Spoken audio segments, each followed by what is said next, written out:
My mom picked my toxic stepsister instead of me and threw me out. Now I'm engaged. Imagine being a teenager, kicked out of your own home, abandoned by your mother for a stepsister who despised you. My life was shattered that day, but what goes around truly does come around. Now, years later, I'm engaged to the man of my dreams, and my stepsister's entire world is collapsing, and she's convinced I'm to blame. Let me take you back to where it all began. My fiancé, Jeff, and I have been inseparable for 4 years and engaged for 2 months. He's my soulmate, the one constant in a life filled with disappointment.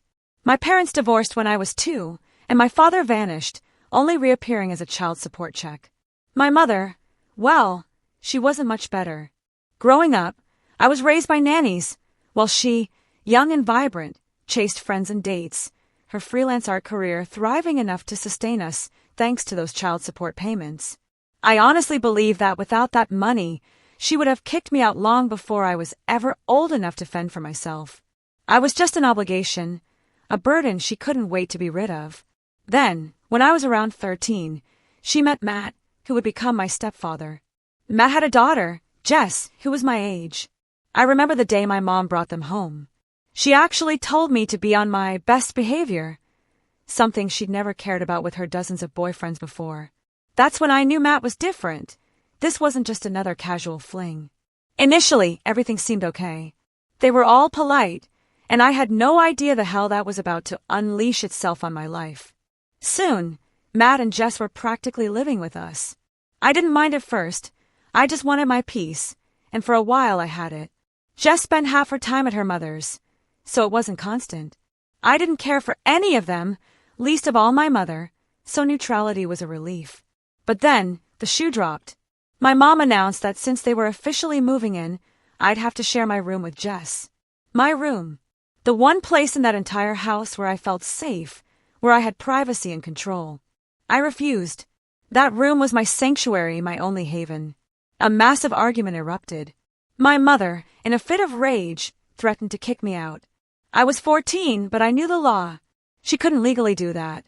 I stood my ground, telling her I knew she was bluffing. Her face contorted with frustration, but she relented. The basement was converted into Jess's room. My mother actually put in a lot of effort to make it nice, so it wasn't like Jess was suffering in some dank dungeon. I still don't understand why, but for some reason, that's when Jess started to hate me. Maybe it was the grand tour my mother gave, loudly proclaiming that Jess had to live in the basement because I wasn't ready to share. I felt a pang of embarrassment for Jess, but not regret for my choice. Perhaps my mother just wanted drama, creating a rift between us.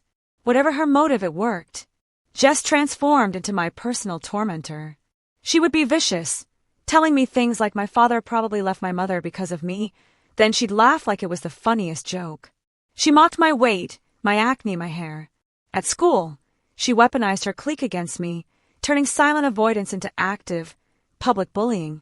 I had done nothing to her, yet she became obsessed with ruining my life, all because I wanted my own space in a home where I felt utterly unloved. My room was my only refuge from a mother who barely looked at me, and I couldn't bring myself to give up that last sliver of independence. I never complained to my mother or Matt. What was the point? They simply didn't care. I could have been bullied my entire life, and they would have turned a blind eye. If I ever fought back, Jess would burst into tears, feigning innocence, while I, unable to conjure instant tears or manipulative tactics, would be the one grounded, told to be a better sister. It was a wretched existence. By the time I was almost 18, I was at my lowest point. My mental health was shattered, binge eating had made me gain a lot of weight, and my grades were plummeting. I felt hideous and stupid. My mother's comparisons to Jess were constant, and it was painfully clear that Jess was the daughter my mother truly wanted. They both wanted me gone. I longed to leave, but with no other family and nowhere to go, I was trapped. I just needed to hold on until my 18th birthday.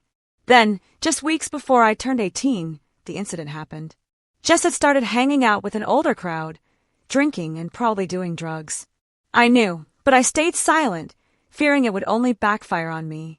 That day, I went for a shower, foolishly leaving my door unlocked. Suddenly, my mother was banging on the bathroom door, screaming for me to come out. I rushed to get dressed. When I emerged, my mother, Matt, and Jess were standing in my room, their faces grim. My mother pulled empty beer bottles from under my bed.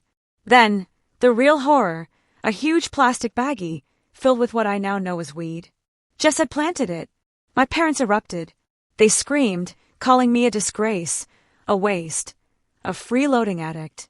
My mother vented all her resentment, saying I ate too much, that I would amount to nothing and just drain them dry. I tried, desperately, to explain, to tell them it wasn't mine, that I had no idea how it got there. When I suggested Jess might have planted it, my mother lost it completely. She accused me of jealousy, of trying to blame Jess because I could never be as good as her. I was sobbing uncontrollably, but she didn't care. Midway through this emotional roller coaster, I just want to pause and say, if you're finding yourself pulled into this unbelievable story, please make sure to hit that subscribe button. More raw, honest tales like mine are waiting for you. My mother stopped shouting only to deliver the final blow. I had to leave. Immediately. When I asked where I was supposed to go, she snarled that she didn't care. She was tired of me. When I refused, she threatened to call the police, reminding me I was almost 18 and drug charges would be taken seriously. She didn't want an addict living in her house. I pleaded with her, begging, but she was unmoved. Matt and Jess just stood there, silently watching, as if this was a normal Saturday afternoon. It was surreal, agonizing. I started packing, choosing the terrifying unknown of the streets over being arrested. As I walked out of that house, no one said goodbye. I never looked back. I ended up at my best friend Amy's house. She and her parents were horrified by what I told them. They tried to talk to my mother, but it was useless. Amy's parents, bless them, opened their home to me. They were wealthy, so money wasn't an issue, and Amy happily shared her room. For the next few years, I lived with them, attending community college, slowly pulling my grades up. I worked, saved, and finally, 3 years ago, I moved into my own place. That was my turning point. I lost the weight, healed my mind, and started truly living for the first time. Then I met Jeff. I didn't know he was wealthy, the heir to his father's restaurant empire. I just loved him for his humor and kindness. When I eventually learned about his family's business, it made no difference. He was still the same wonderful man. We moved in together, his family embraced me, and 2 months ago he proposed. Everything was perfect. Until 2 weeks ago, an email popped up from Jess. We hadn't spoken in 8 years. I'd actively avoided any contact with my old life.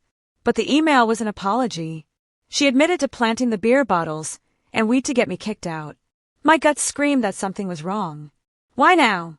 The timing was suspicious, especially since I'd recently posted about my engagement on social media, which she must have seen. I started digging. A fake profile, a little stalking. And there it was, Jess was married. Her husband owned the company that supplied all the plastic containers and takeaway items for Jeff's family restaurants. My jaw dropped. I told Jeff everything. We decided to cancel the contract.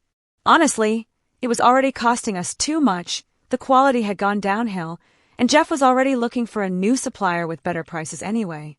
It was a business decision, but I won't lie, a part of it was deeply personal too. Last week, Jeff met with her husband and terminated the contract. Jess, predictably, believes I engineered this purely for revenge. She's been spamming me with angry emails and posting venomous accusations on social media, even tagging our company's Facebook page. She claimed this was the final straw, that other clients were already dropping them. I felt a flicker of pity, a strange, residual guilt, even after everything she'd put me through. I wondered if I had gone too far. But Jeff, after talking with his father's lawyers, assured me we did the right thing. They were charging us a fortune for subpar products, and we were well within our rights to find a better supplier. The fact that Jess was married to the owner was just an unfortunate coincidence for her. Instead of fixing her business, she chose to trash us online. That moment, I realized I had no reason to feel bad for her. None. A few days later, Jeff and his father filed a slander claim against Jess and her husband. And, like clockwork, my mother tried to step in, defending her poor little stepdaughter yet again. It felt like high school all over again, but this time, I had power. I blocked her. I don't need her approval or her negativity. I'm engaged to the man of my dreams, and I am finally truly happy.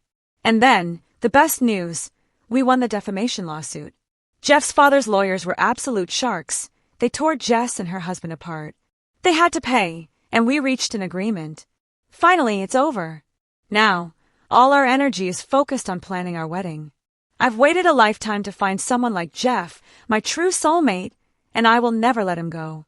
So, tell me, what would you have done in my place? Have you ever had a moment where you realized an old tormentor finally got what they deserved? I'm really curious to hear your thoughts in the comments below.